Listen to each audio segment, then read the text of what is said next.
Just kidding, just kidding. All right, so today we're going to talk about 1,000-Pound Best Friends, Season 1, Episode 5. And this is Beauty at the Beach. If you want to see how to do this fabulous makeup look, you have to go to the previous video. All right, so this episode opens up basically where we left off last time with moving day, and Jackie's yelling at Megan that she's gonna, how am I gonna do this? And you won, and she's gonna die now. And Vanessa actually seems to kind of realize her mortality in this episode.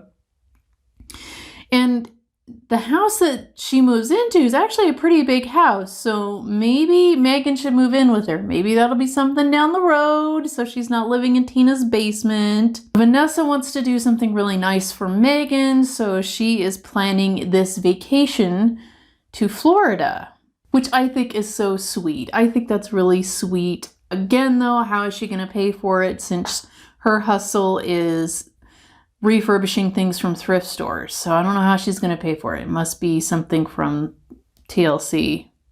So then we cut to Tina and Megan are hanging out while Tina's kids are at the park. And she's really kind of realizing that she can't play with her kids. So it's really kind of coming to ground here that she needs some kind of help. And so Megan's kind of nudging her going, hey, can you do you think maybe you might want to see that doctor? So she was always the fat little red-haired girl, and she's concerned, like her whole belief is that she is part of the 1% of people who's going to have serious complications. And so this is why she's so hesitant. And, Megan's just like, well, you're going to die being overweight. You're probably not going to die on the table. You're just going to have to choose which thing you want to do. And then Megan also makes the keen observation of, you're not living your life if you can't play with your kids. So that is, I think, a very significant point. With this trip to Florida, the girls decide that they don't want to roll up like a bunch of white beach balls, so they are going to go get spray tan. Megan is having some serious misgivings about getting the spray tan because she hates her body and she doesn't want to be naked, and you have to be naked to get the spray tan, and she's just really struggling with this. But the other girls talk her through it. The spray tan lady seems like extremely cool and extremely nice. And the spray tan lady points out to Megan that her undies are too big. So like she hasn't bought new undies since she's lost all of this weight. So the spray tan lady's like, hello, you need to go buy some new knickers. Knickers. I said curs, not other words. Get out of here with that. And it's interesting because it's the whole, you don't know what size you are. It's honestly a form of body dysmorphia. And I, to some agree. My goodness, words are hard. They're hard when you're a zombie. I to some degree have the same thing where I just don't know what things will fit me. So I really need to go try things on. That's like my closet haul where I had to go try on dresses that I bought that I thought could fit me, that kind of thing. So then I, end up hanging on to them, and maybe I should have gotten rid of them. But hey, I am shrinking down into my outfits. So I'm excited about that. And it's so interesting to me because Megan's jealous of Tina's body, but Tina hasn't lost weight.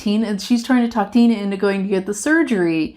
So, but Megan's lost weight. So it's just really interesting, kind of the mental things that are affecting Megan, even though she has lost weight. And then on the other side, the ladies try to build Megan up and tell her how beautiful she is and that she's lost weight and she should be proud of herself and proud of her body because she has lost weight. So then we cut to the day comes and we're all piling into the car to go to Florida, and Megan has, I find this a little sus because Megan has a treat cooler. I'm like, well, you better just have some freaking carrots in there.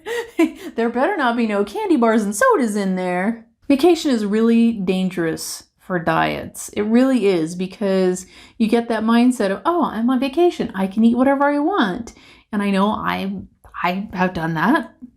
And then I do eat everything I want. And then when I come home, I find it super difficult to get back to, back on the wagon, And it's really interesting because this past vacation when I went to Vegas, I actually stuck to plan. I did pretty good. I mean, I had like a day where I ate, probably overate, but for the most part, I stuck to plan. So I'm proud of myself on that. And I got right back on things when I came home. I just went right back to my routine. And that's just what you have to do. And what really helps that, honestly, is once you realize that you feel better when you eat on your routine rather than eating all the crazy stuff on vacation, because then you kind of feel like, ugh, oh, I don't feel so good. So it really helps when you start realizing healthy diet makes you feel better. And then the ubiquitous preview of the hump testing the beds occurred. And the girls were saying, you have to hump test the beds because you never know when one's going to collapse. And that's probably a really good point. I'm just not sure that hump testing the beds was, I don't know. I feel like that was a Vanessa thing. But still, it was kind of funny. Then they're like, yay, we're going to have some champagne or some wine when we get here to celebrate that we made it to Florida and we're on vacation. And Megan just starts pounding the alcohol, which she ain't got that much of a stomach. She is going to be a super duper cheap date. And she's going to get drunk like that. Kind of the theme of this episode is basically Megan's issues with how she hates her body, because she's ruined her body by being so massively obese. And now she's lost weight. Now she's got the loose skin and she's starting to see that she really is unhappy with where she's at physically. At least with her body. And it's like, you got a long way to go, girl. You need to relax here. But she's continually in this episode sabotaging herself by plowing drinks. They go out to a bar and she drinks her drink. She drinks Vanessa's drink. And then I think she drank Ashley's drink or something. She drank other people's drinks and just got hammered because, it takes like a thimble full of alcohol for her to even get a buzz, So Tina's irked because it's like, Tina's saying, I didn't want to be the babysitter. I didn't want to have to do this. I didn't want to have to take care of anyone, so they have to take care of Megan because she's drunk. I also kind of felt this whole idea of I don't like my body. I've ruined my body when I went to Vegas and we watched the burlesque show. And I'm just, not that I want to be a burlesque dancer or look like a burlesque dancer, but I'm watching it going, wow, I have really ruined my body. And, not that I'm never going to look like that. I did look like that in the beginning and then I screwed it up, and now I have to deal with my consequences. And that's where Megan's at. And this is really a super short episode to kind of talk about because it was mostly Megan's mental state and, body dysmorphia, that she hates her body. She doesn't know what size her body is. I mean, she dresses cute and she puts makeup on, but at the same time that, makeup does cover the soul as well as it kind of covers your face, your pores and everything. So, I mean, look at me. Look, so fabulous. With that, guys, I will see you in the next video. Air hugs. I am out. If you will take air hugs from a zombie.